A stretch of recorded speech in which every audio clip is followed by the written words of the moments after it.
चलिए भाई, हम शुरू करने वाले हैं एक और question dissolution of partnership firm का। तो आइए शुरू करते हैं।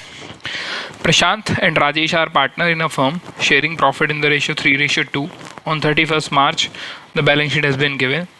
तो यहाँ पर दो पार्टनर हैं, प्रशांत एंड राजेश, जिनका प्रॉफिट शेयरिंग रेशियो 3:2 दिया हुआ है।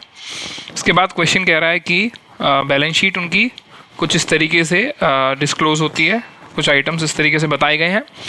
अब हमें करना क्या है, डिसॉल्यूशन ऑफ पार्टनरशिप जैसे हम पहले भी डिस्कस कर चुके हैं कि हम लोग यहाँ पर अपना बिजनेस शट डाउन करने वाले हैं, बंद करने वाले हैं। तो उसका प्रोसीजर है कि सबसे पहले हम लोग रियलाइजेशन अकाउंट बनाएंगे, पार्टनर्स कैपिटल अकाउंट बनाएंगे और कैश एंड बैंक अकाउंट बनाते हैं। रियलाइजेशन अकाउंट एक्चुअल में वो अकाउंट है जिसके थ्रू सारा प्रोसीजर अपने को कंप्लीट करना है, यानी कि सारी एसेट्स जो हमारे पास एसेट्स जिनका यूज़ हम लोग करते थे वो सेल आउट कर देनी है और लाइबिलिटीज़ को भी ख़त्म कर देना है पे करके। लाइबिलिटीज़ पे करनी है और एसेट्स को रियलाइज़ करना है अपने को। तो रियलाइजेशन अकाउंट में कौन कौन सी चीज़ें बैलेंस शीट से उठकर जाती हैं उसके लिए पहले भी डिस्कशन किया था हमने, लाइक दोबारा से देख लेते हैं एक बार। एसेट्स में से सिर्फ वही एसेट्स हम उठा के लेकर जाएंगे रियलाइजेशन अकाउंट के अंदर जिनको हमें कन्वर्ट करना है कैश के अंदर, या जिनको रियलाइज़ करना है, जिनको बेच देना है। जो बेची नहीं जा सकती, रियलाइज़ नहीं हो सकती, कोई वैल्यू का जिनका आउटपुट नहीं आ सकता, उनको रियलाइजेशन अकाउंट में लेकर भी नहीं जाना है। और लाइबिलिटी में से सिर्फ एक्सटर्नल लाइबिलिटी, यानी कि वो लाइबिलिटीज़ जो पार्टनर से बिलोंग नहीं करती हैं, सिर्फ उनको ट्रांसफ़र किया जाता है। तो सारी एसेट्स में से सिर्फ वही एसेट्स जिनको रियलाइज़ करना है, जिनको लिक्विड में कन्वर्ट करना है, कैश में कन्वर्ट करना है, या फिर जिनको इस्तेमाल करके हमें कोई पैसा पेमेंट कर सकते हैं, उन एसेट्स को हम रियलाइजेशन में लेकर जाएंगे। और लाइबिलिटी में से सिर्फ एक्सटर्नल लाइबिलिटीज़ को लेकर जाएंगे। पार्टनर से रिलेटेड पार्टनर का कैपिटल अकाउंट, पार्टनर का लोन अकाउंट या पार्टनर का करंट अकाउंट, ऐसी कोई भी चीज़ ट्रांसफ़र नहीं होती है। तो स्टार्ट करते हैं, देखते हैं कौन कौन सी चीज़ें ट्रांसफ़र कर रहे हैं हम लोग। सबसे पहले एसेट्स की बात करूं तो आता है cash in hand. Cash in hand already liquid form है, तो इसको कैश अकाउंट में ले जाकर रखेंगे हम लोग, जिनका यूज़ हमें करना है। डेबिट बैलेंस है लिखेंगे इसको, क्योंकि एसेट है, एसेट हमेशा डेबिट बैलेंस रखती है, इसलिए डेबिट साइड इसको हम लोग पोस्ट करेंगे। Balance brought down, cash account हम लोग बना रहे हैं तो कैश का बैलेंस हम लोग लिख रहे वाले हैं यहाँ पे 6000, और बैंक बैलेंस भी इसी के साथ ऐड ऑन कर देते हैं, तो ये हो जाता है 16000। अगर आप एसेट साइड देखते हो यहाँ पर, तो 6000 कैश इन हैंड है, बैंक बैलेंस 10,000 है। मैं दोनों अकाउंट कंबाइंड बना रहा हूँ, कैश एंड बैंक अकाउंट, तो दोनों बैलेंसेस मैंने ले लिए हैं। 10 और 6 16,000 रुपये का डेबिट बैलेंस था मेरा। एसेट है ये, कैश एंड बैंक एसेट है, इसलिए डेबिट बैलेंस होता है, डेबिट साइड हमने पोस्ट किया इसको। Next is sundry debtors. Debtors से हमें रियलाइज़ करना है पैसा, पैसे लेने हैं, तो इसको रियलेशन अकाउंट में लेकर जाएंगे हम लोग। और डेटर्स को हम लोग फुल अमाउंट के साथ लेके जाएंगे जो बिफोर द प्रोविजन थी 26,000। और इसका जो प्रोविजन है वो लाइबिलिटी है, प्रोविजन लाइबिलिटी होता है, तो उसको हम लोग अपोजिट साइड ट्रांसफर करते हैं हमेशा 2000। देन इन्वेस्टमेंट भी रियलाइज़ करनी है, स्टॉक, फर्नीचर एंड बिल्डिंग, ये सारी चीज़ें रियलाइज़ करनी है हमें, तो इनको भी हम लोग ट्रांसफ़र कर देंगे रियलाइजेशन अकाउंट के अंदर फॉर फाइनल रियलाइजेशन। स्टॉक गया, फर्नीचर एंड देन बिल्डिंग। तो इन्वेस्टमेंट की जो वैल्यू थी वो थी अप्रॉक्स 40,000। देन 10,000 स्टॉक है, 10,000 का ही फर्नीचर है, और 60,000 की अपने पास बिल्डिंग है। देन आता है राजेश की कैपिटल, तो ये पार्टनर की कैपिटल है। पार्टनर की कैपिटल को पार्टनर के कैपिटल अकाउंट में हम लोग ट्रांसफ़र कर देते हैं।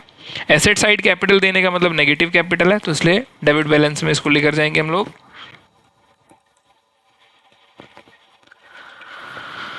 राजेश की कैपिटल नेगेटिव 30,000 है। तो एसेट साइड अगर हम लोग देखें तो लगभग सारी चीज़ें जो जहाँ पर पोस्ट होनी चाहिए हम लोग कर चुके हैं।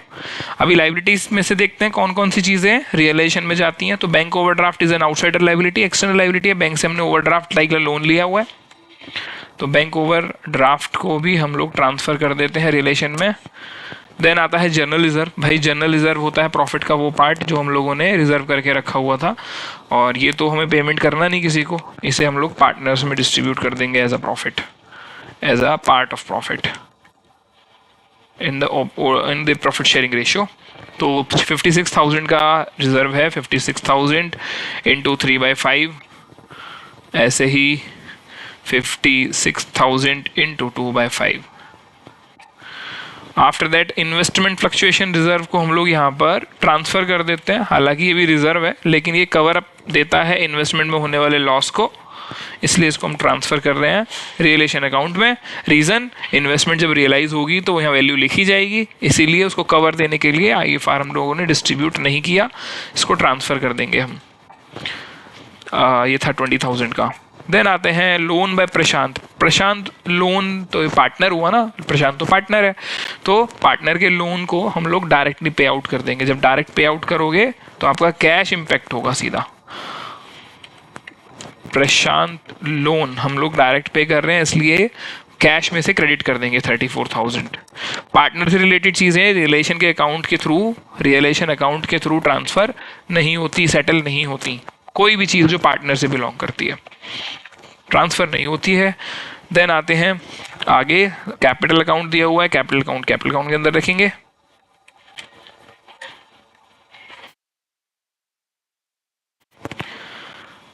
तो कैपिटल अकाउंट में बैलेंस लिख रहे हैं हम लोग इस बार प्रशांत का, जो कि 50,000 रुपये है। चलें आगे, तो हम लोगों ने एसेट और लाइबिलिटीज़ को ट्रांसफ़र कर दिया है रियलाइजेशन अकाउंट में। अच्छा, यहाँ पर एक चीज़ याद रखेंगे, जब आप ट्रांसफ़र कर देते हो ना एसेट और लाइबिलिटी, वो एसेट और लाइबिलिटी जो ट्रांसफ़र हो चुकी है रियलाइजेशन में, अब आगे उनको रियलाइजेशन के नाम से ही जाना जाएगा। मतलब आप कह सकते हो कि आपने इन एसेट्स का नाम ख़त्म कर दिया है और इन एसेट्स को आप दे चुके हो रियलाइजेशन अकाउंट को। अब ये एसेट्स जो यहाँ पर आ गई हैं, ये सारी एसेट्स रियलाइजेशन के नाम से जानी जाएंगी, और वो लाइबिलिटीज़ जो यहाँ ट्रांसफ़र कर दी हैं आपने, वो भी रियलाइजेशन के नाम से ही जानी जाएंगी। On the date the partner decide to dissolve the firm. Okay, then Prashant took over the investment. Prashant investment took over, यानी कि एक एसेट है फर्म की जो प्रशांत कह रहा है कि मैं लेकर जाऊंगा। तो ये इन्वेस्टमेंट थी, एसेट थी, डेबिट बैलेंस था, ये रियलाइज हो गई। कैसे रियलाइज हुई? पार्टनर उठा के ले जा रहा है। जब पार्टनर उठा के लेकर जाएगा कोई भी एसेट, तो वो पार्टनर के नाम से ही रियलाइज होगी। तो यहाँ पर प्रशांत की कैपिटल विल इम्पैक्ट, इसलिए प्रशांत की कैपिटल को हम लोग यहाँ पर लिखेंगे और बताएंगे कि प्रशांत यहाँ पर क्या लेके जा रहा है। ब्रैकेट में एक छोटा सा हिंट के तौर पर प्रशांत यहाँ इन्वेस्टमेंट लेके जा रहा है, और कितने में लेके जा रहा है? 35,000 में। अगर ये एसेट हम लोग बेचकर कैश ले रहे होते हैं तो यहाँ प्रशांत कैपिटल की जगह कैश आता। अब अदर एसेट्स कैसे रियलाइज हो रही हैं? तो सन्ड्री डेटर्स में फुल अमाउंट। अब यहाँ तो नहीं बोला कि पार्टनर टुक ओवर कर रहा है, रियलाइज हो रही है मतलब पैसा ही मिल रहा है। तो ये सारी एसेट्स रियलाइज करेंगे, क्रेडिट कर देंगे इन एसेट्स को हम लोग। मैं रिपीट कर रहा हूँ, क्रेडिट कर देंगे एसेट्स को। ख़त्म हो रही हैं एसेट्स, तो किस नाम से हम लोग रियलाइज़ कर रहे हैं? तो पैसा ही मिल रहा होगा, पार्टनर तो ले नहीं जा रहा। तो ये सारी एसेट्स कैश और बैंक के नाम से हम रियलाइज़ करेंगे। और ये हिंट के तौर पर मैं नीचे दिखा रहा हूँ कि डेटर्स हैं जिनसे पैसा मुझे मिलने वाला है। Full amount means 26,000। आप देख सकते हो यहाँ पे 26,000। डेटर के बाद वो कह रहे हैं कि द फर्म को रियलाइज स्टॉक 15% लेस। तो जो स्टॉक रियलाइज हुआ है वो 15% कम कीमत पे हुआ। स्टॉक था कितने का अपने पास? 10,000 का था। 10,000 में से 1,500 रुपये, यानी 15%। 10,000 का 15% कैलकुलेट कर दो भाई।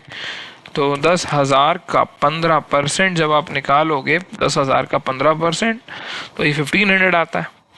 तो 10,000 में से 1,500 माइनस कर रियलाइज होते हैं 8,500। Then building sold at 1 lakh rupees.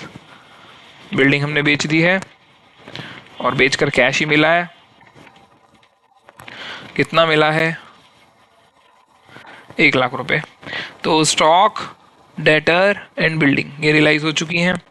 अब आगे आता है compensation to employees paid by the firm 10,000 रुपये।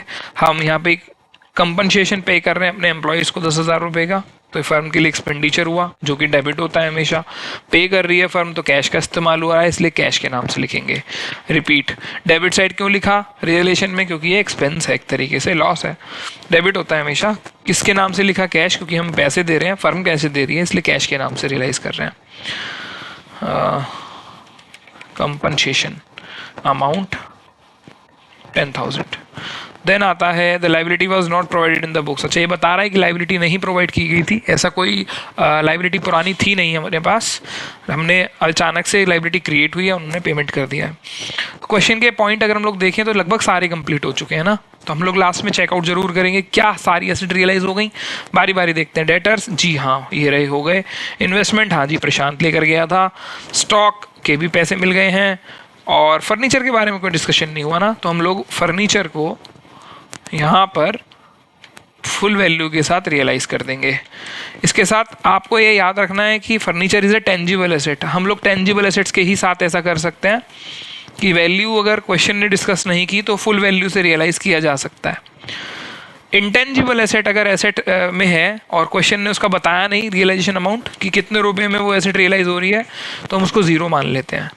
मतलब अगर यहाँ पे फर्नीचर नहीं होता, गुडविल होता या पेटेंट्स होते, लाइक फर्नीचर के बारे में उन्होंने डिस्कशन नहीं किया कितने रुपए का रियलाइज हुआ, तो मैंने पूरा ले लिया, 10,000 का रियलाइज हुआ। अगर यहाँ इंटेंजिबल एसेट होती तो हम लोग रियलाइज नहीं करते इसको, ठीक है।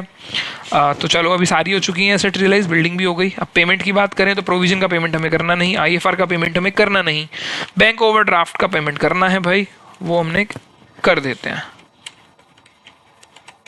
बैंक ओवरड्राफ्ट के बारे में भी क्वेश्चन ने कुछ नहीं कहा था, हम पूरा अमाउंट रियलाइज कर देते हैं विच इज़ 30,000। तो अभी एसेट्स रियलाइज हो चुकी हैं, आउटसाइड लायबिलिटीज पे ऑफ हो चुकी हैं। तो खत्म करते हैं। कितना पेमेंट टोटल हम लोगों ने यहाँ पर किया है, टोटल लगा देते हैं। तो पेमेंट हमने 10,000 किया लायबिलिटीज देने के लिए, प्लस 30,000 ने ओवरड्राफ्ट की पेमेंट किया, 40,000 का पेमेंट। कैश कितना रिसीव हुआ हमारे को, तो 26,000 रुपये डेटर्स से मिले, 8500 का स्टॉक गया, 1 लाख की बिल्डिंग आ जाती है और 10,000 का फर्नीचर भी रियलाइज होता है। तो टोटल 144,500 का अमाउंट कैश में हमें मिला है। तो कौन सी साइड का टोटल ज़्यादा है देख लेते हैं। अगर डेबिट साइड का टोटल ज़्यादा आता है तो लॉस होगा, क्रेडिट साइड का टोटल ज़्यादा आता है तो profit.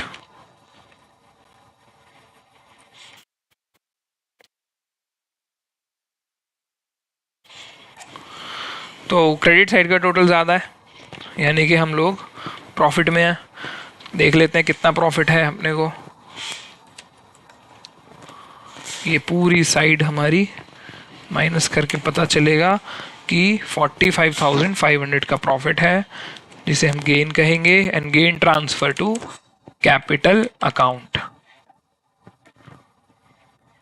Of Prashant and Rajesh. कितना कितना अमाउंट आता है देख लेते हैं करके। 45,500 इंटू 3/5, 45,500 इंटू 2/5।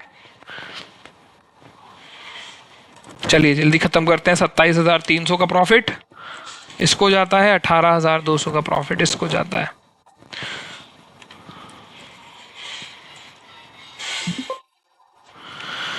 जैसे ही रिलेशन अकाउंट कंप्लीट होगा वैसे ही आप कंबाइंड दोनों साथ साथ कैपिटल अकाउंट और कैश अकाउंट भी कंप्लीट कर लेंगे। कैसे करना है कंप्लीट, चलिए जल्दी से देखते हैं। सबसे पहले रिलेशन अकाउंट की डेबिट साइड देखोगे आप, इस पूरी साइड में कोई भी एंट्री अगर कैश के नाम से है तो वो कैश में जाएगी, कैश अकाउंट में जाएगी, और अगर पार्टनर के नाम से है तो वो पार्टनर कैपिटल में जाएगी। तो सबसे पहले अगर मैं इन सबको देखूं तो यहाँ पर कोई कैश बैंक पार्टनर कैपिटल नहीं है, ठीक। फिर ये कैश की एंट्री आती है, हमने कैश पेमेंट की है इन दो चीज़ों की, तो इम्पैक्ट कैश पर हुआ। ये कैश एंट्री है, कैश में जाएगी। पेमेंट साइड क्योंकि हमने पेमेंट्स की हैं, और रियलाइजेशन अकाउंट में पेमेंट हुई है इसलिए रियलाइजेशन अकाउंट के नाम से हम लोग इसको लिखेंगे 40,000। देन आता है कैपिटल अकाउंट। कैपिटल अकाउंट क्योंकि पार्टनर्स में प्रॉफिट डिस्ट्रीब्यूट हुआ है तो कैपिटल अकाउंट में जाएगी ये एंट्री कि रियलाइजेशन अकाउंट से प्रॉफिट आया है। इनकी कैपिटल को इंक्रीज करेगा 27,300 एंड 18,200। अब आते हैं ऐसे ही देखेंगे हम लोग ओवरऑल क्रेडिट साइड में। क्रेडिट साइड में कहाँ कहाँ कैश या पार्टनर कैपिटल का इस्तेमाल हुआ है, तो यहाँ तो नहीं हुआ। ऊपर वाले हिस्से में 3 चीज़ें हैं। फिर प्रशांत की कैपिटल आई है। प्रशांत की कैपिटल क्यों आई थी, क्योंकि इन्वेस्टमेंट टुक ओवर की थी, तो ये प्रशांत की कैपिटल को इम्पैक्ट करेगा लाइक अ ड्राइंग। इन्वेस्टमेंट ले गया ना वो, अब पैसा क्यों देंगे, तो उसकी कैपिटल कम हो जाती है।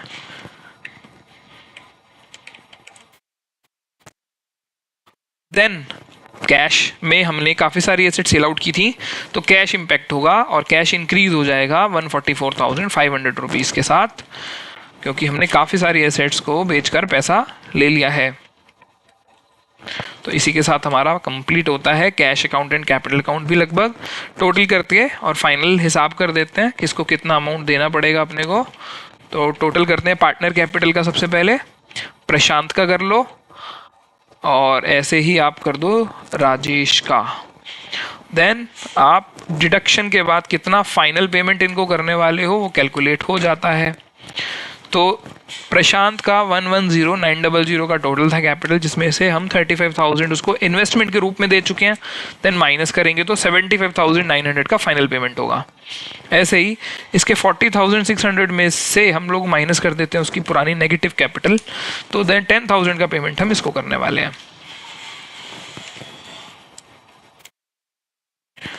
फाइनल पेमेंट जो हुई है वो पार्टनर कैपिटल में वो कैश को इम्पैक्ट करेंगी। पेमेंट किस किस को कितना कर रहे हैं वो दिखाओगे आप कैश अकाउंट में।